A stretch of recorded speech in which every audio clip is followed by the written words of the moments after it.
السلام علیکم ورحمۃ اللہ وبرکاتہ۔ معزز ناظرین، کل کی پارلیمنٹ کی ویڈیو ہمارے سامنے آ رہی ہے جس میں وندے ماترم پر بہت لمبی ڈیبیٹ ہوئی، چند گھنٹوں پر مشتمل تھی، لیکن اس میں مسلم اپنے پارلیمنٹ جو مختلف پارٹیوں سے تعلق رکھنے والے ہیں انہوں نے بڑی بے باکی کے ساتھ پارلیمنٹ میں لوگوں کے سامنے یہ بات رکھی کہ ہم وندے ماترم یہ گیت نہیں گا سکتے، شریعت میں ہمارے لیے کوئی اجازت نہیں ہے، کوئی گنجائش نہیں ہے، کیونکہ اس کے اندر کفریہ شرکی الفاظ موجود ہیں، اور یہ حق بھی ہمیں سمویدھان نے دیا ہے، ہمیں آئین نے دیا ہے کہ ہم اپنے مذہب کی آزادی کے ساتھ اس ملک میں رہ سکتے ہیں، ہم مذہب کے اوپر عمل کر سکتے ہیں اس ملک میں رہتے ہوئے۔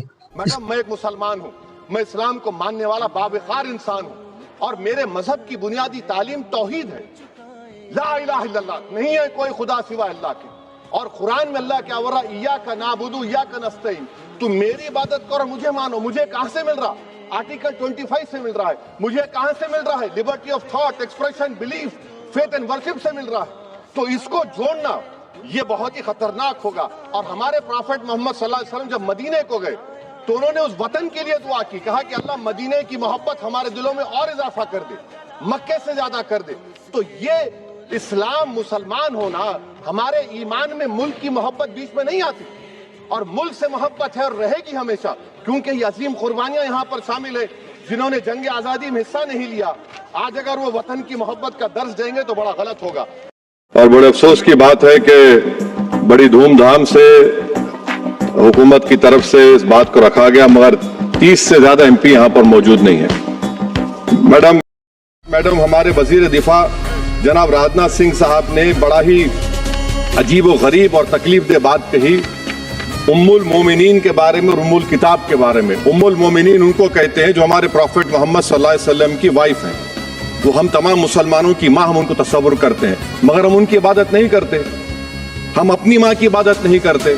ام الکتاب قرآن ہے، ہم قرآن کی عبادت نہیں کرتے، قرآن اللہ کا بھیجا ہوا کلام ہے۔ تو اس کے بارے میں شاعر نے اچھا کہا کہ خبر نہیں جنہیں اپنے دین و مذہب کی، ہمیں وہ دین کا مطلب سکھانے نکلے ہیں۔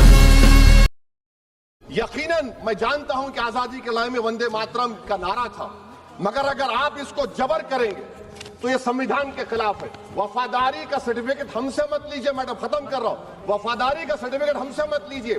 آپ کے بزرگوں کے کوئی ایک کتاب میں لکھ کے کیا لکھا ہے بتا دیجئے، کہاں پر کیا لکھا ہوا ہے۔ میں اس شعر پر اپنی بات کو ختم کر رہا ہوں میڈم، کہ بھارت زندہ باد، ہندو مسلمان زندہ باد، دلت زندہ باد، عیسائی زندہ باد، آدیواسی زندہ باد، جو کسی خدا کو نہیں مانتے وہ بھی زندہ باد۔ ہم امید کرتے کہ اس روح کو آپ سمجھیں گے۔ مسلم پرسنل لا بورڈ اور جمعیت علماء ہند کی جانب سے بھی پوسٹیں آ رہی ہیں، اس میں بھی یہی بات موجود ہے کہ وندے ماترم کہنا مسلمانوں کے لیے جائز نہیں ہے۔ کیونکہ اس کے اندر شرکی الفاظ موجود ہیں، اور شرکی الفاظ کسی مسلمان کے لیے جائز نہیں ہے، اس لیے ہم اس کو نہیں کہہ سکتے ہیں۔ لہٰذا آپ حضرات نے یہ ویڈیو بھی دیکھی اور جمعیت علماء کا پوسٹ بھی آپ کو سنایا گیا، اس کمنٹ کے اندر ضرور بتائیں کہ آپ کو یہ ویڈیو کیسی لگی اور یہ خبر آپ کو کیسی لگی۔ السلام علیکم ورحمۃ اللہ وبرکاتہ۔